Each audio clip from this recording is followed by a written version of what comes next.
কাউকে এক সমুদ্র দিলেন আর সে আপনার কাছে লবণের অভিযোগ করলো, তাহলে বলুন কি করা উচিত? প্রকৃতি কখনো হিসাবে ভুল করে না, ভুল করি আমরা স্বপ্নে, ভাবনায় আর বিশ্বাসে।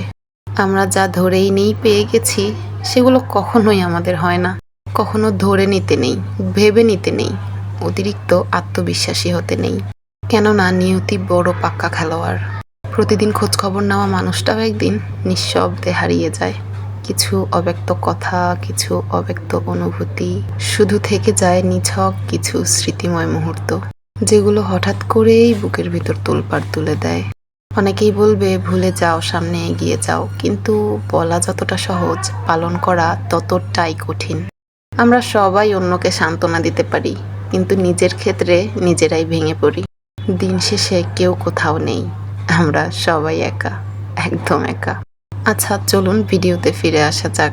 তো শুরু থেকেই দেখলেন আমি আলুর পরোটা বানিয়েছিলাম। এটা বেশ কিছুদিন আগের ভিডিও, মাঝখানে অনেক দিন চলে গিয়েছে, আমি ভিডিওতে ভয়েস ওভার করিনি।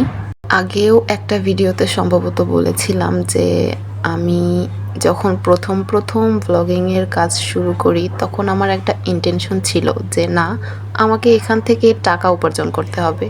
কিন্তু না, এখন আর টাকা উপার্জনের কোনো ইন্টেনশন নেই। এখন শুধুমাত্র নিজেকে ব্যস্ত রাখার একটু ইন্টেনশন আর কি। তো আমি আলুর পরোটা বানিয়েছিলাম আর গাজর আলু ভাজি করে নিয়েছিলাম, ওটা ব্রেকফাস্ট ছিল। আর এখন এই তো লাউ রান্না করে নিচ্ছিলাম, এটা দুপুরের। দেখেন লাউ দিতে গিয়ে কতগুলা লাউ পড়ে গিয়েছে। আর এখানে কিছু পরিমাণ ডাল দিয়েছি, কারণ আমার লাউ ডালটা খেতে খুবই ভালো লাগে।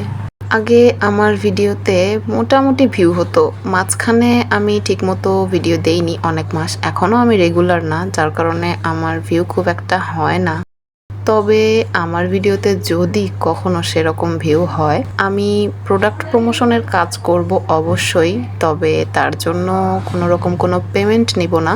অনেক ছোট ছোট উদ্যোক্তা আছেন যারা অনেক কম টাকা দিয়ে ব্যবসা শুরু করেন। দেখা যায় প্রোডাক্ট প্রমোশনের জন্য যে টাকা দিতে হয়, সে টাকা তারা সেল করে লাভ করতে পারে না। আমি নিজেও এক সময় খুব ছোট্ট একটা উদ্যোক্তা ছিলাম। আমার প্রোডাক্টগুলো আমি কারো কাছে প্রমোশনের জন্য দিতে পারিনি, কারণ তারা যে পরিমাণ টাকা চায়, দেখা যায় ওই পরিমাণ সেল আমার হবে না, লাভ তো দূরের কথা। তারপর আমি এই ব্লগিংয়ের পেশায় আসি, ভেবেছিলাম এখানে ভালো ভিউ হলে নিজের প্রোডাক্টের প্রমোশন নিজেই করব। কিন্তু সেগুড়ে বালি, আমি জীবনে যা করতে চেয়েছি তা আমি কখনোই করতে পারিনি। মানে সব সময় আমার ভাগ্য আমার বিপক্ষেই চলেছে। আচ্ছা, কথা বলতে বলতে লাউ রান্নাটা কিন্তু কমপ্লিট হয়ে গিয়েছে। এখন ট্যাংরা মাছগুলো রান্না করে নিচ্ছি। সব ধরনের মশলা দিয়ে খুব ভালোভাবে কষিয়ে কষিয়ে ঝাল ঝাল করে রান্না করেছিলাম সেদিন। আচ্ছা, সবাই বলে আল্লাহর কাছে নাকি অভিযোগ করতে নাই, তাহলে আমি আমার অভিযোগগুলো কার কাছে বলবো? যেখানে অভিযোগ করার কেউ নেই, সেখানে আল্লাহ ছাড়া কার কাছে অভিযোগ করব একটু বলতে পারবেন? আচ্ছা, কথা বলতে বলতে রান্না প্রায় শেষ পর্যায়েই চলে এসেছে। যে পরিমাণ গরম পড়েছে, এই গরমে ভয়েস দিতে বসে মনে হচ্ছে নিজের সাথে নিজেই অনেক বড় অন্যায় করতেছি।